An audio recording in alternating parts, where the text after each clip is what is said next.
We talk a lot about the messy middle as a necessary stage of our growth, but we rarely talk about how it actually feels to be there, where you have let go of the things that don't fit your life anymore, but you have nothing to show for it yet.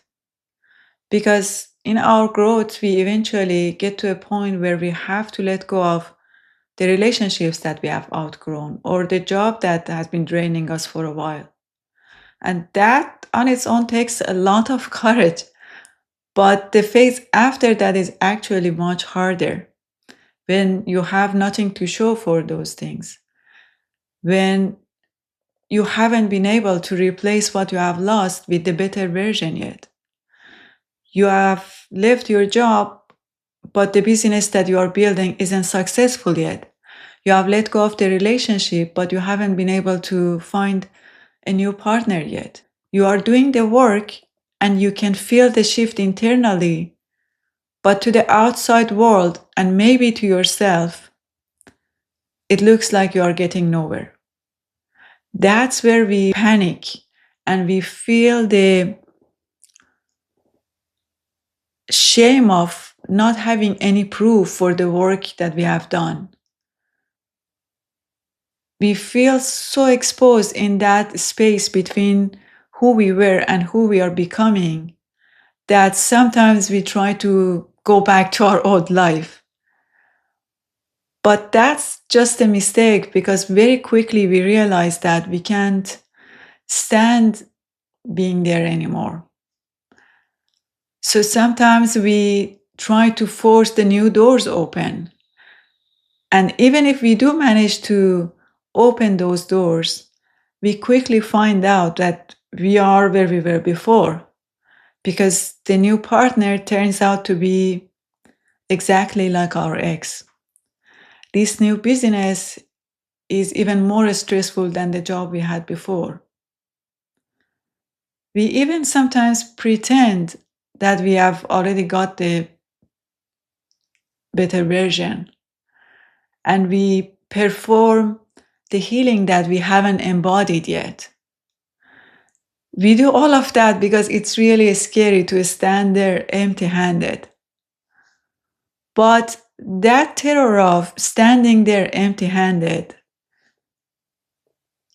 can actually work like a compass because it is pointing you toward the oldest, most stubborn pattern that now you're ready to let go of. If you weren't ready, you wouldn't be in that stage of your life and you wouldn't be watching this video. So you are ready for it. And that pattern is the need for external approval for you to finally feel good enough.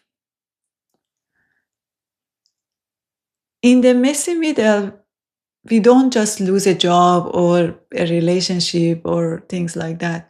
We lose our old identity. And without that identity to hide behind, we feel exposed. We feel like we are naked. We feel so vulnerable that we fall into that spiral of what ifs.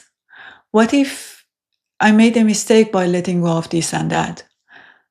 What if I'm just a failure? What if this phase lasts forever?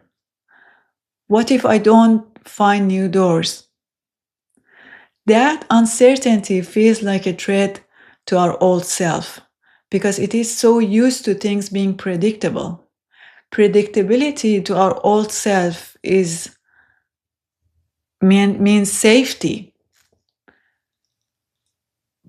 But maybe that scary place of uncertainty is where the shift happens, where you have nothing to define yourself with. No job, no relationship, no role.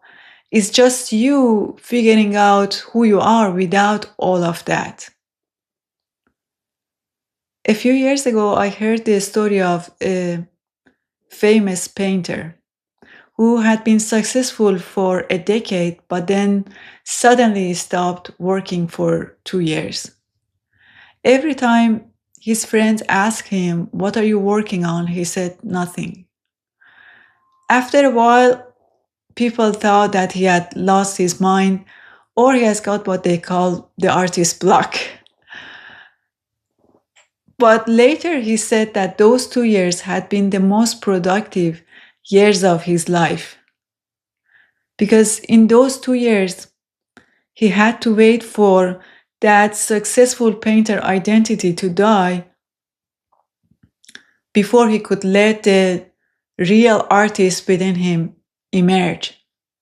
He had to stay in that empty studio for 2 years so he could create something that wasn't a repeat of his past. So maybe that messy middle isn't a mistake that we made on our way to finding ourselves. Maybe that's where the shift actually happens.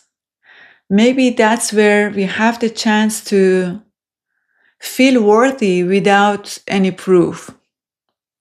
That's our chance to stop being afraid of having empty hands. Maybe that's where we can finally understand that being empty is the only way we can let ourselves to be filled with something real, something that is not a repeat of our past. I don't know how you feel about that stage, but that's how I think and feel about the messy middle.